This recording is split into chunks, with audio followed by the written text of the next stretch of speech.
Čau visiem! Ir pagājuši pāris dienas kopš pēdējā lējuma. Betons jau ir aptuveni sacietējis. Tāpēc izdomāju tagad turpināt siltināt. Sākšu ar to, ka nomazgāšu, tad nogruntēšu un tad pielīmēšu to ekstra detalu putuplastu.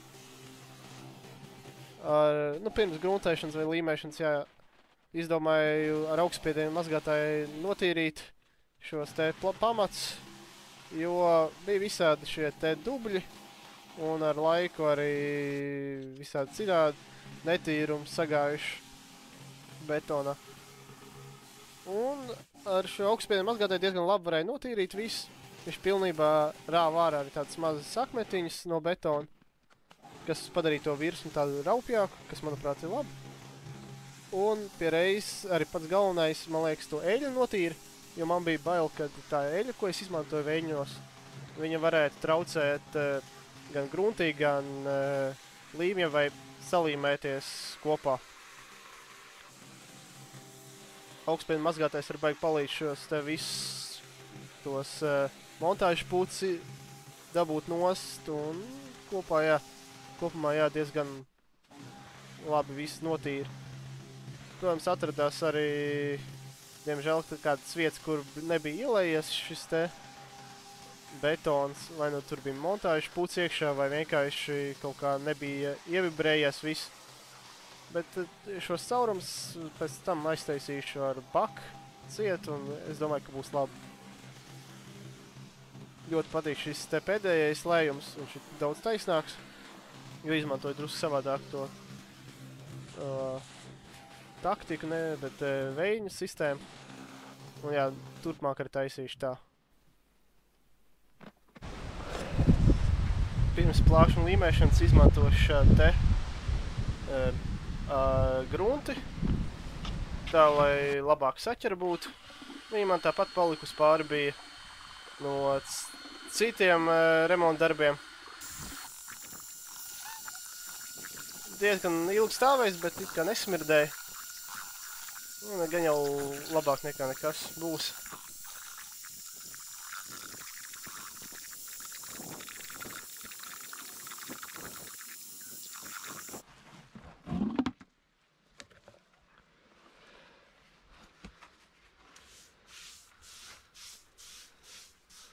Paņēmu lielāko otiņu, kas man bija pieejama, un centos ierīvēt iekšā to gruntu visās tiešās spraugās, visu cokolu nosamērēt līdz pat apakšai.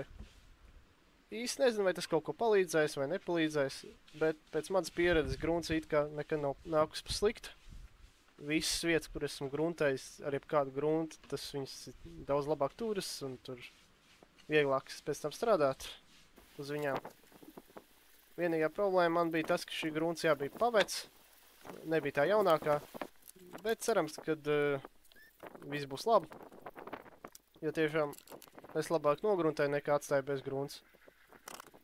Varbūt šeit tas ir bezjēdzīgi, jo baks tiešām labi līmē klāt pie visa gandrīz, bet pa slikti gan, ja tas nenāks, varbūt viņš papildus nostiprina, lai gan es nezinu, vai šī grunts to dara. Bet, ja kāds zina, tad droši komentos var uzrakstīt.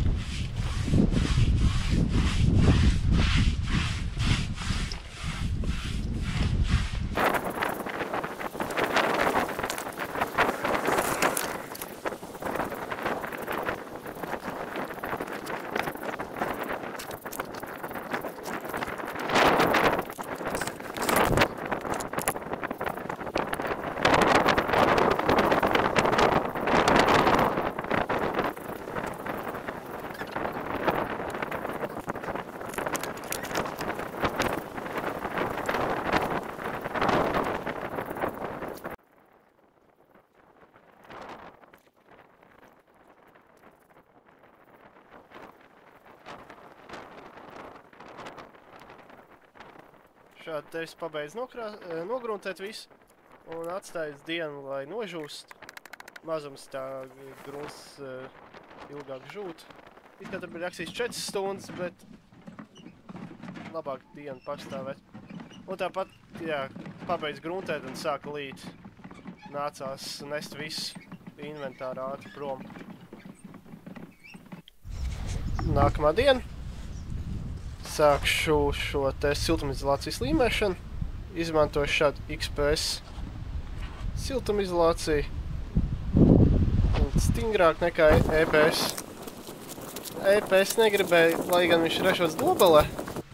Un ir drusku lētāks, tomēr man kaut kā XPS labāk patīk materiāls. Tāpēc arī izvēlējos viņu, lai gan viņš ir drusku dārgāks.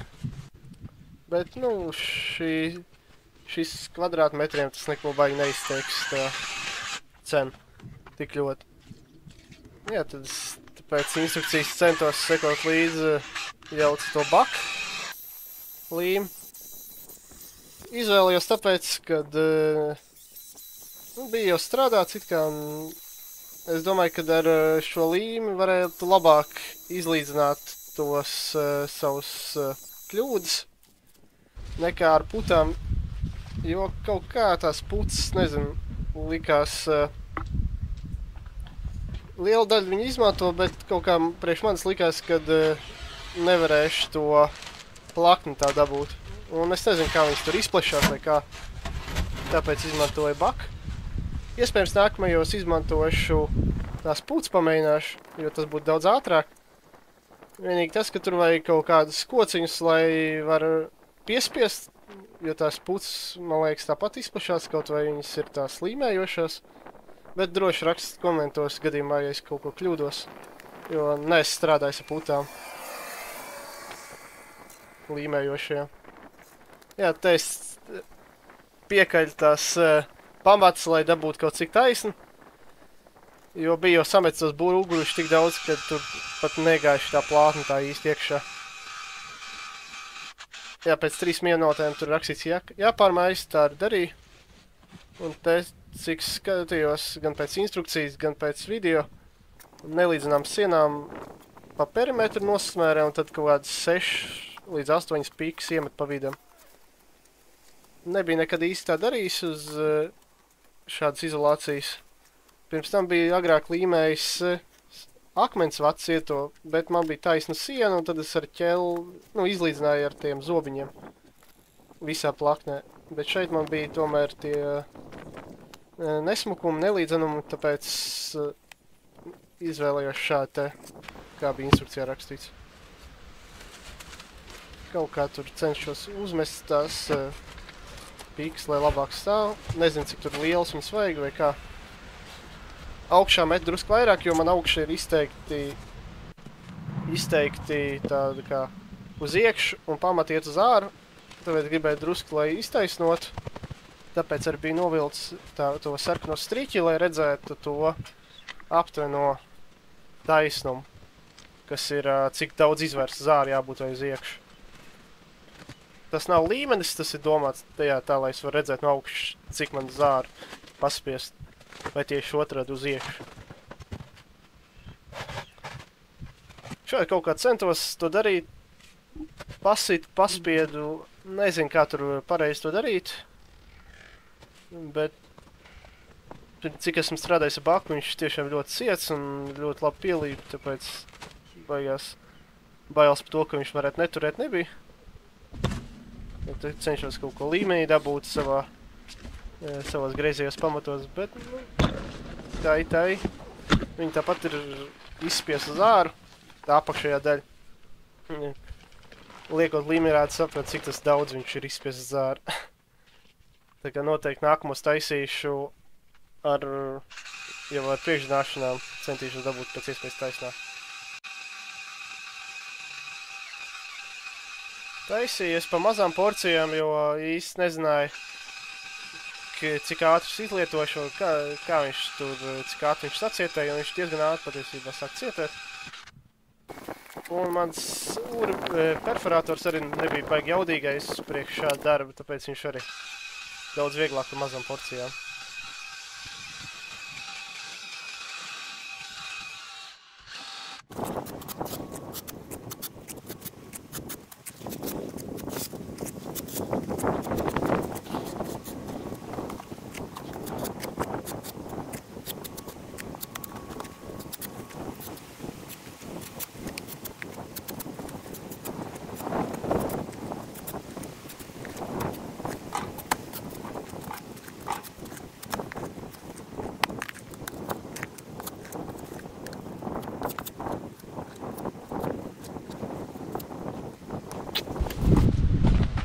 Te pirms lieku plātni es aiztaisu cietos caurumus, kas bija priekš vīkņu stieņiem atstāt. Un arī drusku tāds, jā, kur lielākos caurumus arī drusku piešpakilē.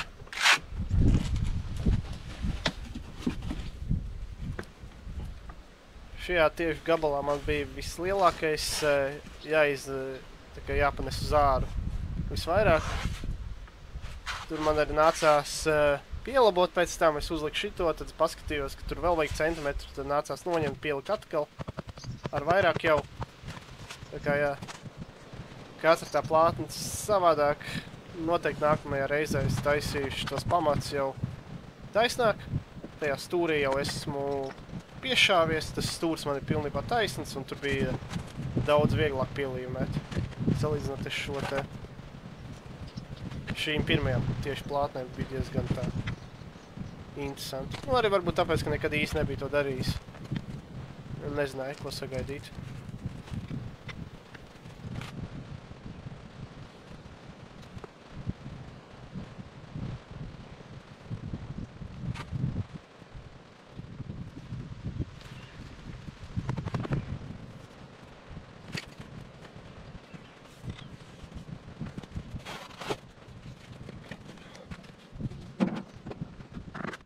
Esmu saņēmis dažus komentus par to, kad cokolu nav jēgas siltināt, ka vispār pamats nav jēgas siltināt.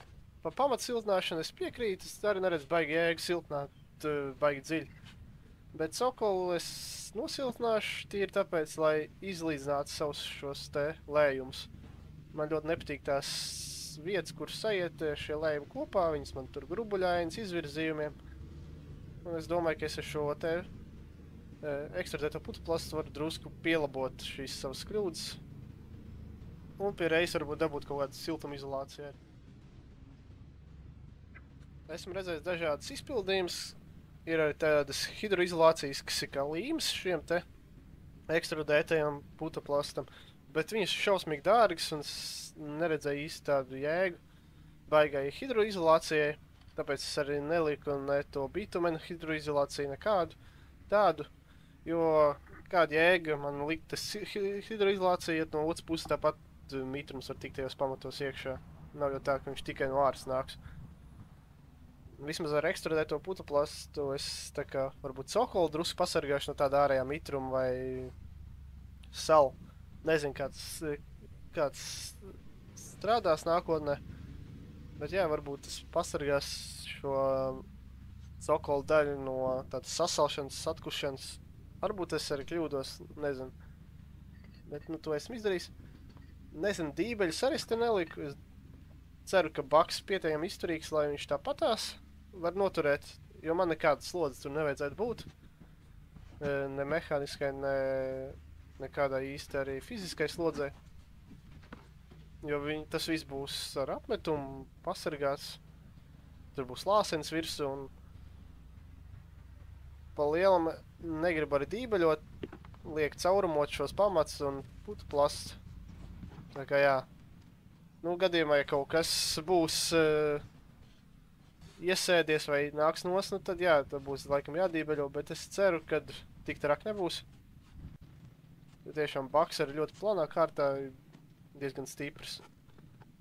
Bet jā, varbūt tas puts arī tiešām ir stiprāks, jo tas viņas tam speciāli domāts.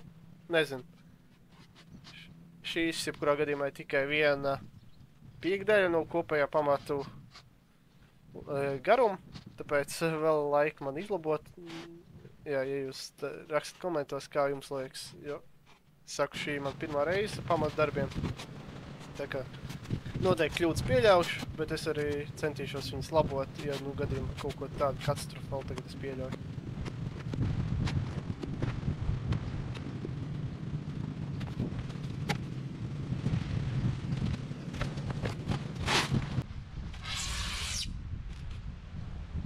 Esmu saņēmis arī komentus par horizontālo hidroizolāciju, ka man nav, ka esmu pielējis pie pašiem baļķiem, ka man tūlīt nopūs viss. Es varu pateikt, ka tur jau visi nopūs, tur nav kam būt, tāpēc tas var būt tāds joks, bet nē, kopumā es nelieku horizontālo hidroizolāciju tikai tāpēc, kad es ņemšu tāpat visu nost pa daļām un mūrēšu ar keratermu blokiem. Esmu jau viņus atvedis, pasūtījis. 17,5 laikam tas bloks skaits. Man siena tieši 15-16 cm, līdz ar to tas tāds optimāls izmērs. Jā, bija arī fibrobloki, bet fibroblokiem ir tas, ka viņi maksā pirmkārt pa kādiem 50 eiro, ja nemaldos, kubā dārgāk. Drusku tālāk ir vest, bet, nu jā, kopumā man tas lode bloks diezgan labi patīk keratenam. Tepat Jelgavā ražots 20 km no manis. Nu, drusku vairāk, tāpēc piegāda bija lēta. Nu, salīdzinoši. Un jā, vēl neesmu strādājis, tāpēc nevaru neko pateikt, bet cik es esmu bijis Austrijā, Vācijā, tur ļoti populārs tas materiāls, un es domāju, ka ir kaut kāds iemesls, kāpēc viņš ir populārs. Latvijā viņš vēl nav izplatīts tik ļoti kā citur, bet mums vairāk airbloks, bet airbloks man kaut kā nepatīk. Viņš baigi mitrumu uzsūc un negrib dot. Vai tieši otrādi viņš neuzsūc mitrumu, bet uzsūc viņš negrib atdot. Nu jā, tāpēc es izvēlējos šo kerateru. Bet arī tas, kad viņš ir krietni lētāks nekā citi bloku veidi, kā fibro vai tas pats airbloks. Kā redzams, tajā schēmā līdz palodzēm ir doma mainīt visur, bet tad jau redzēs, kā ies. To horizontālo hidroizolāciju es likšu noteikti kādās divās kārtās. Pirmais būs ruburuīts uzkausēšu vai pielīmēšu, jāskatās. Un otra kārta man ir nopirkts tāds polietilēnu kaut kādu plēvu tādu, kas ir rakstīts pamatiem. Un to arī uzlikšu vienā, divās kārtās. Viņi ir krietni lētāk nekā ruburuīts, tāpēc varbūt to pat divās, trijās kārtās varēšu likt. Varbūt pārspīlēju, nezinu, bet, nu jā, tiešām pa šo horizontālos hidroizolāciju man nebija nekādu tur domu viņu nelikt. Vienkārši tas, ka jā, pagaidām esmu viņu nelicis tīri, tāpēc, ka es tur mainīšu, man vēl jāizlīdzina tie pamati drusku ielietie. Tāpēc arī līdz šim nebija līdz. Un jā, pēc tam ies tur vēdināmā fasāde, tur siltināšu, līdz ar to noseks tos blokus un neko neredzēs. Nu, iekš arī. Nezinu, cik daudz baļķis izdosies saglabāt kā guļbūvē vai vispār gribēšu.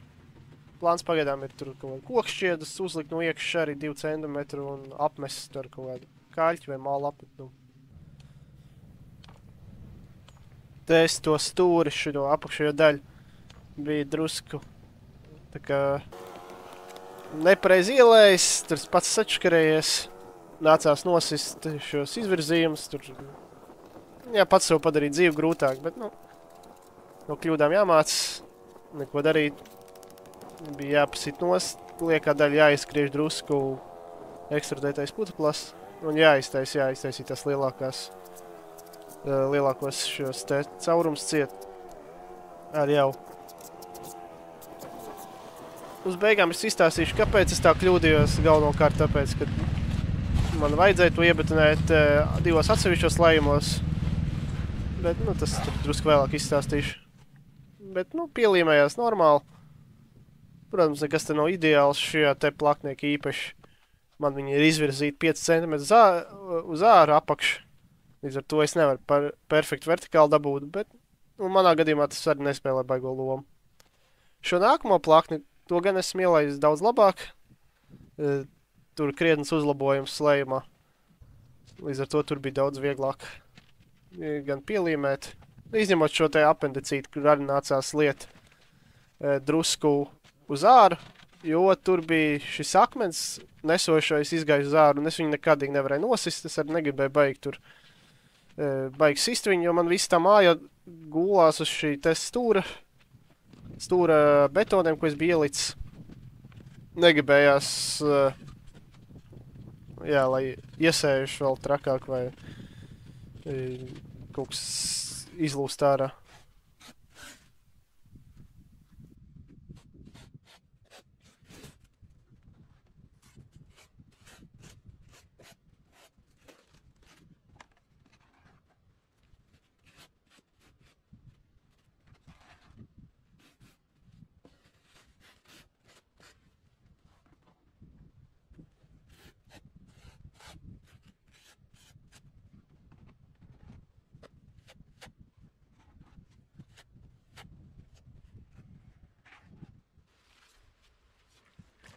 Te var labi redzēt, kāpēc es cenšos šitos izdarīt pēc iespējas ātrāk, jo apakšā ir ūdens. It kā esmu izradzis tagad tādu mazu grāvīti, kas iet līdz lieliem grāvim pagaidu, bet es vienalga gribu pēc iespējas ātrāk ielikt to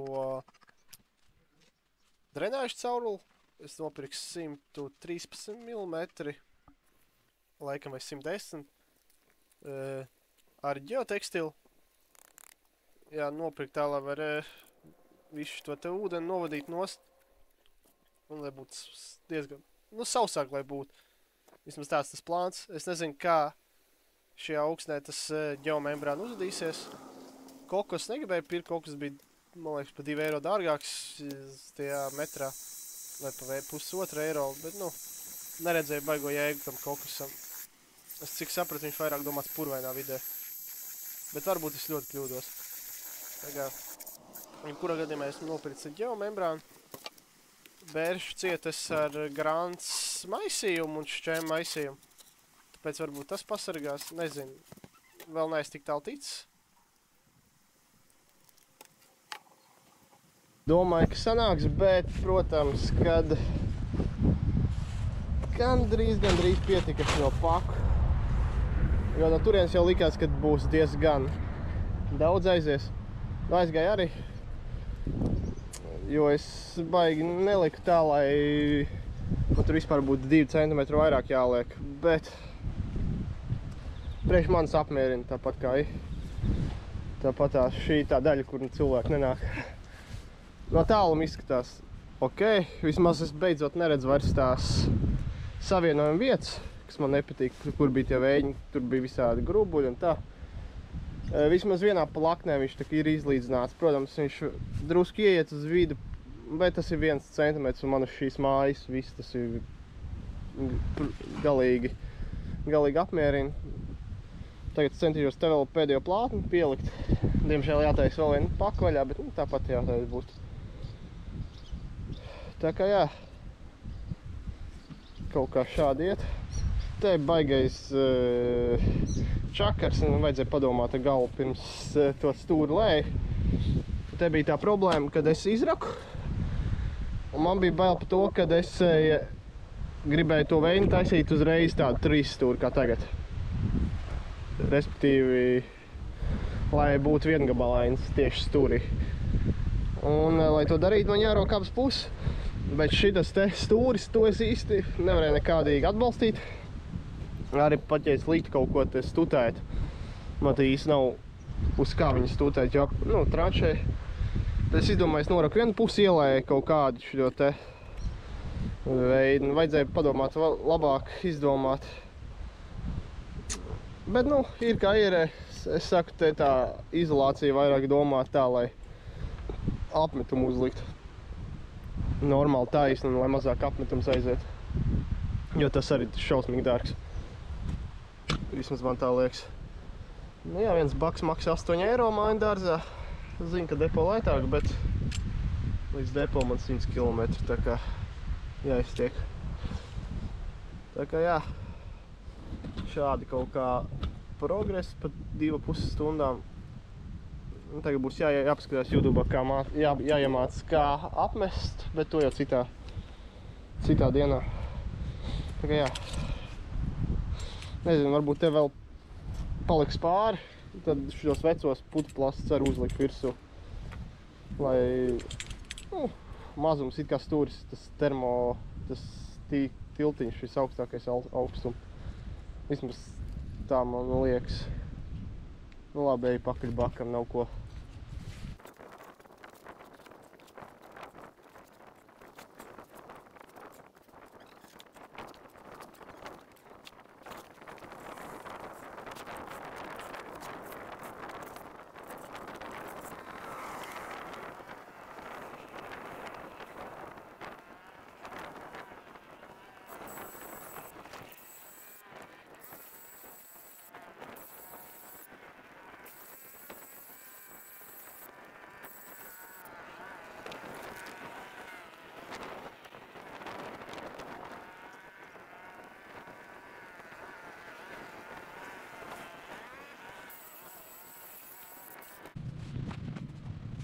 te uz beigām sāku tā kā vispirms ieskrāpēju iekšā to jau un tad uzliku to piku otru virsū skrāpētajam.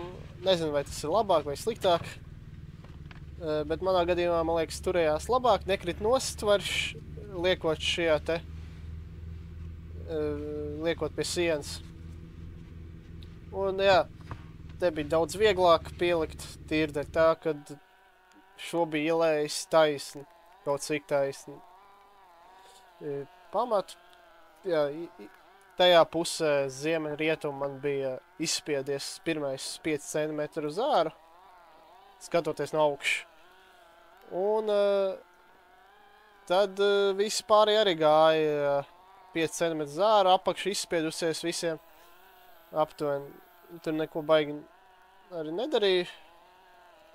Bet, nu, jebkurā gadījumā, man liekas, nākamos taisīšu taisni. Esmu arī knifs dabūjis tā, lai nodrošinātu to taisnumu. Tur labāk grāns sabēršu vairāk, pirms lai iekšā betonu, lai nespiež ārā. Tātad gala iznākums šāds te. Atļaušu pacietēt kādu laiku. Manuprāt, izskatās daudz labāk nekā pirms tam. Nevar redzēt visus tos, nevis netīrums, bet lējuma vietas tādas netaisnas, viņas man nebija baigi gludās. Bet arī drusku taisnāk izskatās. Te jā var redzēt, uz akmeņiem bija uzlīts, lai neiet uz leju. Bet diezgan labi pielīp, arī nekustās baigi. Un jā, jau 2 stundu laikā jau acietējis drusku. Iespējams, te es pārspīlēju, bet lai saule tā kā nebojātu man to ekstrudēto putuplastu, jo viņi diezgan tādi jūtīgi materiāli, izdomāju apsekt ar plēju viņus. Tīri tā, lai lieki nedegradētu. Protams, es saprotu, ka tas varbūt ir pārspīlējums un varbūt putuplasts ir daudz izturīgāks nekā domāju, bet man tāpat liekas, saule diezgan ātri viņus sēda un bojā to kvalitāti. Tā kā jā, paldies, kad skaties šos video, paldies, ka atbalstat, komentējat un iesakat lietas, kā darīt labāk, savādāk, vai kā jūs esat darījuši tiešām. Tas diezgan daudz, ko nozīmē un iespējams ar citiem palīdz. Un, protams, man arī tas palīdz. Tā kā, jā, tiksimies jau nākamajā daļā, kur gan jau armēsim.